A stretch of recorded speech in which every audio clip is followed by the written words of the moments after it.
Terima kasih Trian, Sakti, dan juga Renat. Ada pertanyaan yang mungkin bisa saya rangkum menjadi satu. Yang pertama terkait dengan tadi seruan atau bahasa untuk tidak usah membayar pajak. Barangkali mungkin kami melihatnya seperti ini, kita mesti pisahkan antara kasus dan kewajiban, kan gitu ya. Bahwa kejadian ini adalah kasus seperti tadi yang disampaikan oleh Pak Wamen tadi. Sistemnya kalau membayar pajak itu ke negara. Jadi membayar pajak itu nggak lewat petugas pajak. Masuk ke negara, kemudian baru redistribusi kembali kepada masyarakat. Kalau ada yang membayar pajak lewat petugas pajak, berarti ada kesalahan. Itu yang pertama. Jadi secara sistem untuk pembayaran pajak tidak lewat petugas pajak. Kemudian yang kedua, kembali lagi, saya mohon untuk dipisahkan antara kasus dengan sistem. Tadi kasus, otomatis Pak Irjen, Pak Awan, dan juga Pak Pahala sudah menindaklanjutinya. Nah, sekarang kita kembali ke sistem bahwa apapun yang dibayar oleh masyarakat yang namanya pajak, itu dasarnya adalah undang-undang. Jadi kami menjalankan tugas berdasarkan undang-undang untuk mengumpulkan. Dan pajak yang dikumpulkan digunakan sepenuhnya untuk kemaslahatan masyarakat, membiayai pembangunan, melaksanakan APBN, dan pajak merupakan salah satu pilar yang besar pada waktu kita bicara sumber penerimaan negara. Jadi pada kesempatan ini pun saya juga ingin mengimbau bahwa untuk membayar pajak ya sesuatu keniscayaan dari sistem yang dibangun di suatu negara, khususnya di Indonesia ini.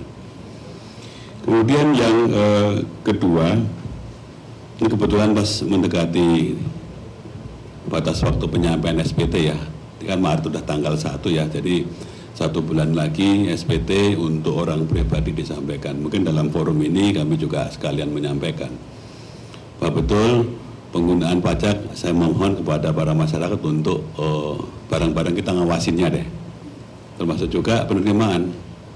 Dan dalam konteks SPT ya mohon kiranya sampai dengan akhir bulan ini terus kita dapat dudukan, tidak terhambatlah kira-kira penyampaian SPT. Secara sistem kami lakukan secara online, dan mungkin sekalian kalau mungkin boleh dalam kesempatan ini saya sampaikan untuk progres penyampaian SPT sampai dengan hari ini.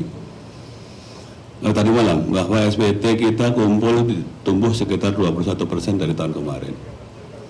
Totalnya 5.328.000 SPT di tahun 2023 sampai dengan kemarin. Dan tahun 2022 kemarin 4.395.000 SPT. Jadi harapannya Bapak dan Ibu sekalian, teman-teman wartawan, ya ini adalah satu kasus kejadian, ya kita sikapi, kita tindak lanjuti. Banyak yang diceritakan oleh beliau tadi, apa yang kita lakukan. Tapi di sisi yang lain, membayar pajak adalah kewajiban berbangsa dan bernegara. Ya sudah saatnya lah kita untuk melaksanakan dengan sebaik-baiknya. Kemudian pertanyaan Trian tadi ya terkait dengan target penerimaan pajak tahun ini, ya insya Allah kita akan maksimal lakukan pekerjaan.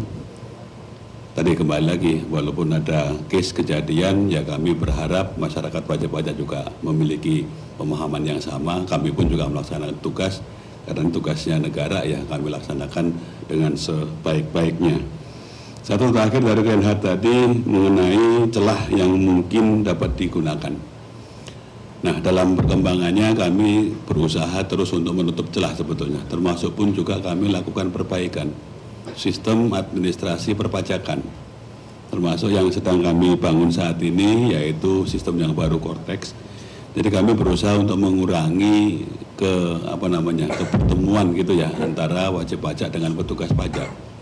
Jadi digitalisasi itu menjadi pilihan, dan itu yang dilakukan dari waktu ke waktu. Dan ke depan insya Allah dengan mode digital gitu ya, semua komunikasi dilakukan secara digital, insya Allah ketemu antara wajib pajak dengan petugas pajak sangat kemungkinan besar dikurangi. Itu salah satu cara untuk menutup celah yang ada. Demikian jawaban dari beberapa pertanyaan Pak Prastowo, kami kembalikan. Terima kasih.